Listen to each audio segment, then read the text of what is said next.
मुख्यमंत्री फडणवीस आणि उपमुख्यमंत्री शिंदेंची दुपारी बैठक। पालकमंत्री पदावर चर्चा होण्याची शक्यता। तर शिंदे आणि अजित पवारांचीही आज बैठक। आगामी अर्थसंकल्पाच्या पार्श्वभूमीवर चर्चा होणार। सुनील तटकरेंचे व्हिडिओ बाहेर काढले तर त्यांना महाराष्ट्रात फिरणं मुश्किल होईल। राष्ट्रवादीच्या सूरज चव्हाण यांना उत्तर देताना महेंद्र दळवींचं वक्तव्य। एकनाथ शिंदे उपमुख्यमंत्री पद घ्यायला तयार नव्हते, मात्र सर्व आमदारांनी त्यांची समजूत घातली। गुलाबराव पाटलांनी सांगितला किस्सा। उपमुख्यमंत्री पद घेतलं नसतं तर काय केलं असतं? कारवाईपासून वाचण्यासाठी शिंदे गेले, काही करून सत्तेत राहण्याची याची भूमिका।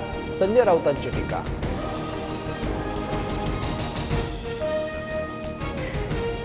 अशोक थोरातांवर धनंजय मुंडे आणि वाल्मिकची कृपा। काहीही गरज नसताना वाल्मिकला हॉस्पिटलमध्ये ठेवलं। डॉक्टर थोरातांवर कृपा असणाऱ्या धनंजय मुंडेंचा राजीनामा घ्या, अंजली दमानी यांची मागणी। उपोषणाच्या तिसऱ्या दिवशी जरांगेंची तब्येत खालावली। वैद्यकीय पथकाकडून जरांगेंची आरोग्य तपासणी। धनंजय देशमुखही जरांगेंच्या उपोषणात सहभागी होणार।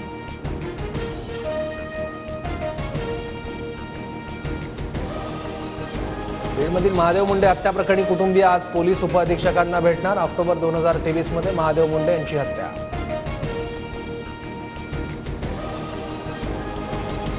स्वबळाचा नारा फक्त मुंबईपुरताच। मुंबईत स्वबळावर लढावा अशी कार्यकर्त्यांची भावना। सर्वच ठिकाणी स्वबळावर लढणार नाही, संजय राऊतांची माहिती। लाडकी बहीण योजनेचे पैसे सक्तीने परत घेणार नाही। राज्य सरकारकडून लाडकी बहीण योजनेबाबत स्पष्टीकरण।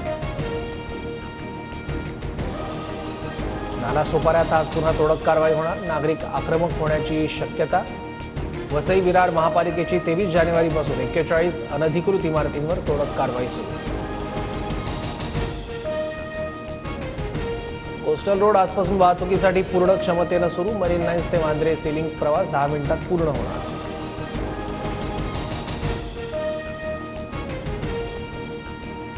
रत्नागिरीच्या मिरकरवाडा बंदरातील अनधिकृत बांधकामांवर कारवाई।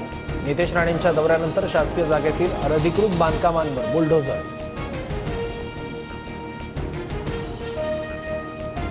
नागपुरात पालिकेकडून अतिक्रमण हटवण्याची मोहीम। पालकमंत्री चंद्रशेखर बावनकुळेंच्या आदेशानंतर मनपा ॲक्शन मोडवर। आतापर्यंत 200 पेक्षा जास्त अनधिकृत बांधकामांवर कारवाई।